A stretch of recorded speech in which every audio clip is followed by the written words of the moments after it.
আমরা আগরপাড়া স্টেশনে চলে এসেছি। দোকানে আমরা চা খাবো, সেই জন্য ওদিকে সামনের দিকে এগিয়ে যাচ্ছি। আমি মা ভাই তিনজনেই একটু চা খেয়ে নেবো। আর এখন বাজে 6টা 2 হয়েছে। একজনের জন্য অপেক্ষা করছি, সাথে কৃষ্ণনগর লোকালের জন্য অপেক্ষা করছি। আর এদিকে 4 নম্বর প্ল্যাটফর্ম থেকে থ্রু ট্রেন যাবে, সেটাই অ্যানাউন্স হচ্ছে। 4 नंबर प्लेटफॉर्म से थ्रू ट्रेन गुजरेगी, कृपया निरापद दूरी पर रहिए। 4 নম্বর প্ল্যাটফর্ম দিয়ে থ্রু ট্রেন যাবে, অনুগ্রহ করে নিরাপদ দূরত্বে সরে দাঁড়ান।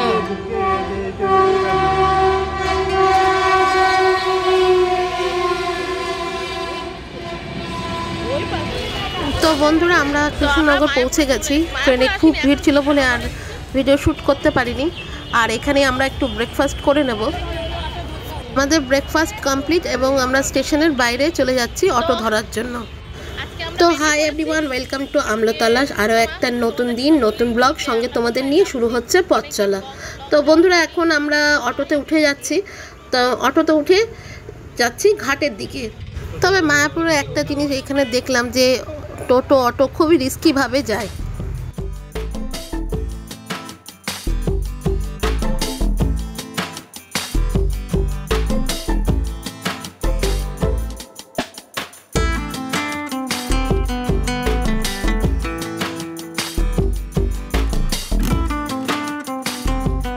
আমরা ঘাটের দিকে চলে এসেছি। আর ঘাটের নাম সরবগঞ্জ, দেখতেই পাচ্ছ তোমরা। এবার তোমরা বুঝে গেছো যে আমরা কোথায় চলেছি। নৌকো পার হওয়ার জন্য আমরা লাইন দিয়েছি আর ধীরে ধীরে এগিয়ে যাচ্ছি। তার সাথে কিছু কথা তোমাদের সাথে শেয়ার করি। আর তোমরা তো ভালো করেই জানো যে কৃষ্ণ ভক্তদের কাছে মায়াপুর কিন্তু মথুরা বৃন্দাবনের মতনই পবিত্র তীর্থস্থান। তোমরা অনেকেই জানো যে মায়াপুরের যে ইস্কনের যে প্রতিষ্ঠাতা, তিনি হচ্ছেন ভক্তি বেদান্ত স্বামী প্রভুপাদ শীলের। আর আগের নাম হচ্ছে অভয় চরণ দে। কলকাতা জন্মগ্রহণ করেন। শীল প্রভুপাদ জন্মগ্রহণ করেন 1896 সালের 1 সেপ্টেম্বর কলকাতার এক বৈষ্ণব পরিবারে। তার বাবার নাম ছিল গৌর মোহন দে আর মায়ের নাম ছিল রজনী দেবী। ছোট থেকে তিনি কৃষ্ণ ভক্ত পরিবেশেই বড় হন। তার বাবা চাইতেন তিনি বড় হয়ে একজন বিশিষ্ট বৈষ্ণব হন। প্রভুপাদ শীলের গুরুদেব ছিলেন ভক্তি সিদ্ধান্ত সরস্বতী ঠাকুর। তিনি প্রভুপাদ শীলের জীবনের মোড় ঘুরিয়ে দেন। 1950 সালের পর তিনি ধীরে ধীরে সংসার ত্যাগ করে বারাণসী বৃন্দাবনে গিয়ে সন্ন্যাস জীবন গ্রহণ করেন। বন্ধুরা, প্রভুপাদ শীল এই সময় শ্রীমদ্ ভাগবত গীতাকে ইংরেজিতে অনুবাদ করেন, যাতে শ্রীমদ্ ভাগবত গীতার যে সার রয়েছে সেটা যেন বিশ্বব্যাপী মানুষ বুঝতে পারে এবং কৃষ্ণ ভক্তিতে লীন হতে পারে। প্রভুপাদ শীল যখন 69 বছর বয়স তার, তখন তিনি মাত্র 40 টাকা আর কিছু বই নিয়ে জলদূত জাহাজে চড়ে একা পাড়ি দেন আমেরিকায়। 1966 সালে যখন আমেরিকা নিউ ইয়র্কে যান, তখন তিনি নানা রকম সমস্যার সম্মুখীন হন, কিন্তু তবুও সেখানকার তরুণীর মাঝে কৃষ্ণ ভক্তির বার্তা প্রচার করতে থাকেন। অবশেষে 1966 সালে তিনি প্রতিষ্ঠা করেন international society for Krishna consciousness, যেটা ইসকন নামে পরিচিত। পর তিনি 1966 সাল থেকে 1977 সাল পর্যন্ত বিশ্বভ্রমণ করেন। সেই বিশ্বভ্রমণে ছিল ইউরোপ, আমেরিকা, আফ্রিকা, অস্ট্রেলিয়া ইত্যাদি দেশ। সেখানে 108টিরও বেশি মন্দির প্রতিষ্ঠা করেন। হাজার হাজার মানুষকে হরিনাম সংকীর্তনে পথে নিয়ে আসেন। প্রভুপাদ শীলের অন্তিম সময় 1977 সাল, জীবনের শেষ দিকে তিনি বৃন্দাবনে অবস্থান করেছিলেন। আর মৃত্যুর আগে পর্যন্ত তিনি অনুবাদ উপদেশ দিয়ে গেছেন। তার স্বপ্ন ছিল মায়াপুরে একটি বিশাল মন্দির, যেটা বৈদিক প্ল্যানেটেরিয়াম, যেটা আজকের দিনে গড়ে উঠেছে।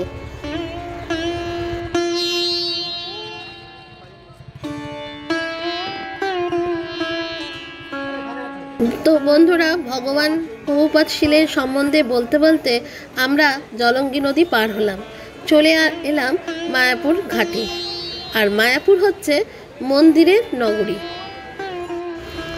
মায়াপুর যে মন্দিরের নগরী, সেটা কেন বললাম বন্ধুরা, ঘাট পেরোতেই একটা বিশাল বড় গেট, দুই পাশে নানা মন্দির, আশ্রম এবং সাধন ক্ষেত্র রয়েছে। সামনেই পড়ল শ্রী চৈতন্য গৌড়ীয় মঠ, রূপানুগ ভজনাশ্রম। এরপরেই এলো বজরংবলী মন্দির।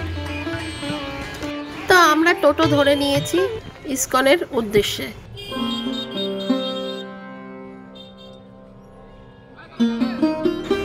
বন্ধুরা, আমাদের ইচ্ছে আছে যে আমরা ইসকনের ভেতরে নামহট্ট ভবন বা গদা ভবন বা ঈশ্বর ভবন, যে কোনো একটা ভবনে থাকার ইচ্ছা আছে। তো তাই সেই কারণে আমরা টোটো ধরে যাচ্ছি। তো আমরা ইসকনের সামনে চলে এসেছি। দূর থেকে দেখাই যাচ্ছে চন্দ্রোদয় মন্দিরের চূড়া। বিশাল আকার চন্দ্রোদয়ের মন্দির, পৃথিবীর এখনো পর্যন্ত বৃহত্তম মন্দির হতে চলেছে। এরপর আমরা ইসকনে প্রবেশ করলাম এবং প্রসাদ গ্রহণের জন্য কুপন কাটলাম।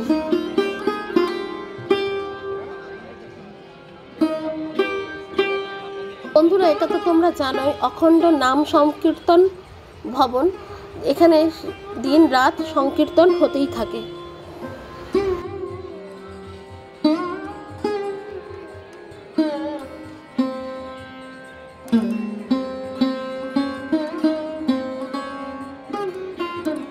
আমরা ইসকনের বাইরে চলে এলাম, কারণ রুম পাইনি।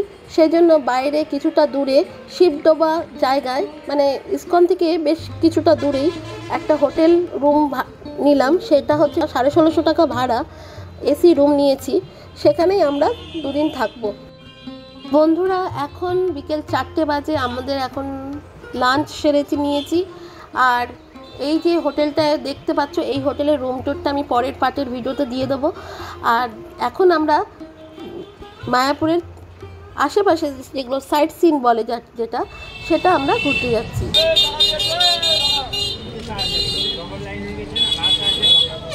কটা জায়গায় ঘোরাবে সেটা জিজ্ঞেস করো। কটা জায়গা? 6, 7টা না 7টা না 6টা? কোনটা ধরি না, তাহলে কটা হলো? ওটা নিলে 7টা। ওটা নিয়ে 7টা? কি ভুলভাল বলছেন। তো বন্ধুরা, আমরা যে টোটোওয়ালাকে ঠিক করছি, সেই টোটোওয়ালাটা সুবিধের না, মানে ঠিকভাবে আমাদের ঘোরাবে না, সেটা আমরা বুঝতে পারছি। যাই হোক, তবু মা যেহেতু হাঁটতে পারে না, মা যেহেতু হাঁটতে পারে না, সেই কারণে এই টোটোটা ধরে নিলাম আর কি। তো বন্ধুরা, আমি কিন্তু ট্রাভেল ব্লগার না, কিন্তু সেই কারণে তোমাদের হয়তো সেইভাবে ভালো করে বোঝাতে পারছি না আর ভিডিও দেখাতে পারছি না। প্রথম কারণ হচ্ছে যে আমার যে ফোনটা দিয়ে আমি ভিডিও শ্যুট করছি, সেই ফোনটায় স্টেবিলাইজেশন নেই বলে ভিডিও বেশি শেকি হচ্ছে। গেটের দুই ধারে রয়েছে শ্রীনারায়ণের প্রতিমূর্তি। তো বন্ধুরা, আমরা চলে এলাম শ্রী চৈতন্য মহাপ্রভুর মঠ। তো এটা হচ্ছে মহাপ্রভু মাসির বাড়ি। জায়গাটা দারুণ সুন্দর।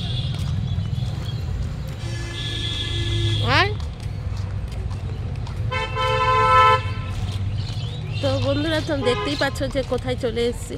তো সারাদিন বেশি কথা বলতে পারিনি, কারণ এত নয়েজ ছিল। আর তোমরা তো জানো আমার কাছে মাইক নেই, মাইক এখনও কিনতে পারিনি। তো মাইক যখন কিনবো তখন তোমাদের সাথে আরও ভালো ক্লিয়ার ভয়েস আসবে। তো চলো, আজকে যেখানে যেখানে ঘুরছি সেখানে সেখানে তোমাদের সাথে শেয়ার করছি। হ্যাঁ, দিয়েছ?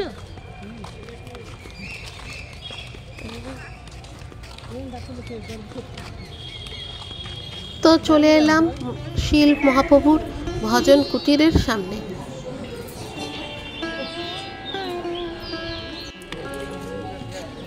তারপর আমরা দেখতে পাচ্ছি গৌরাঙ্গ মহাপ্রভুর ষড়ভুজ প্রতীকী মূর্তি।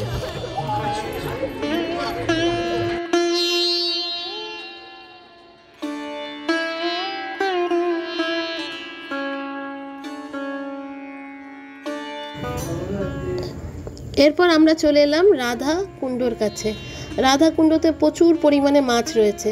সবাই বিস্কুট ও মাছের খাবার দিচ্ছে, আর মাছগুলো মানে লাফি খেলা করছে, আর যারা খাবার দিচ্ছে সেই খাবারগুলো খাচ্ছে আর কি। বন্ধুরা, রাধাকুণ্ডের জল কিন্তু ভীষণই পবিত্র। সবাই এই জলের ছিটে মাথায় নিচ্ছে আর কি, ভীষণই পবিত্র জল। আর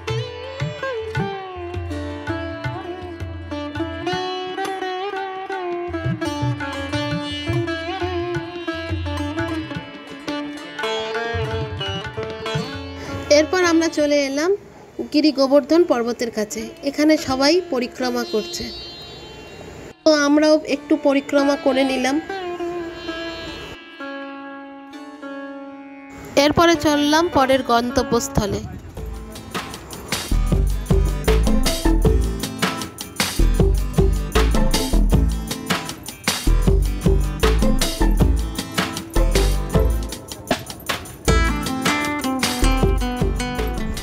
সূর্য অস্ত যাচ্ছে, সুন্দর বিকেলে সোনালি আভা, আর দুই পাশে সবুজ ধান ক্ষেত, আর মাঝখানে সরু রাস্তা দিয়ে টোটো চলে যাচ্ছে। টোটোওয়ালা ভদ্রলোক নিজের অভিজ্ঞতা, নিজের বাড়ি কোথায় সেগুলো আমাদের সাথে শেয়ার করছে।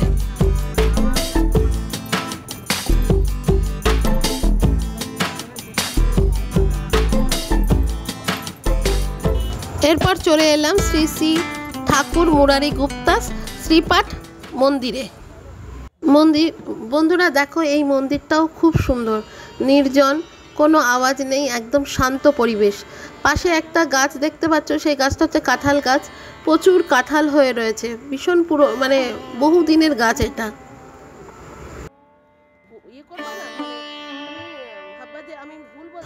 বন্ধুরা, মায়াপুরের সব মন্দিরে, বেশিরভাগ মন্দিরেই কিন্তু ভিডিওগ্রাফি অ্যালাউ নেই, কিন্তু এই মন্দিরে ভিডিওগ্রাফি করতে দিয়েছে, তাই তোমাদের দেখাতে পারলাম। এখানে রয়েছে রাম, লক্ষ্মণ, সীতা। আর বন্ধুরা, দুপুরবেলা যেহেতু ইস্কনের মন্দিরে আমরা প্রসাদ গ্রহণ করতে পারিনি, তখন সেই কারণে আমাদের ভীষণ মনে আফসোস ছিল, কিন্তু এখানে এসে সেই আফসোসটা মিটে গেছে, কারণ এখানকার পুরোহিত মশাই নিজে থেকে ডেকে আমাদের প্রসাদ দিয়েছেন। তাই বন্ধুরা, এখন আমরা প্রসাদ খেয়ে নিচ্ছি। এটা হচ্ছে মানে এটাকে আমি ভিডিও করি, বুঝেছেন তো, আর এইটা আমি মানে ইউটিউবে দিয়ে দেবো, আর সবাই হয়তো এটা খুব ভালো লাগবে, তাহলে আরও লোক আসবে, বুঝছেন। এই হচ্ছে কথা। আমার মায়ের তো শরীর খুব খারাপ হয়েছিল, তা এই মা একটু সুস্থ হয়েছে, তাই এই মানে ঠাকুরের স্থানে তাই ওষুধ খেয়ে দিয়ে একটু ভালো হয়েছে, তাই না? আপনি কি এখানেই থাকেন? ও আচ্ছা, আসি। হ্যাঁ, হ্যাঁ আসি। হ্যাঁ,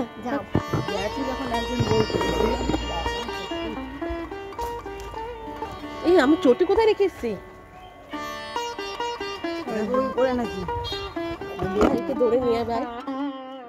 প্রসাদ গ্রহণ করার পর চলে যাচ্ছি অন্য একটা গন্তব্যস্থলে। এরপর চলে এলাম শ্রী গৌরাঙ্গ মহাপ্রভুর জন্মস্থল, আর এখানেই রয়েছে মহাপ্রভুর খোল ভাঙা। তোমরা অনেকেই শুনেছ যে চাঁদ কাজী কিন্তু মহাপ্রভু নাম সংকীর্তন শুনে খুব রেগে গিয়ে এই তার খোল ভেঙে দিয়েছিল। সেই খোল ভাঙা এখনো এই মন্দিরে রয়েছে।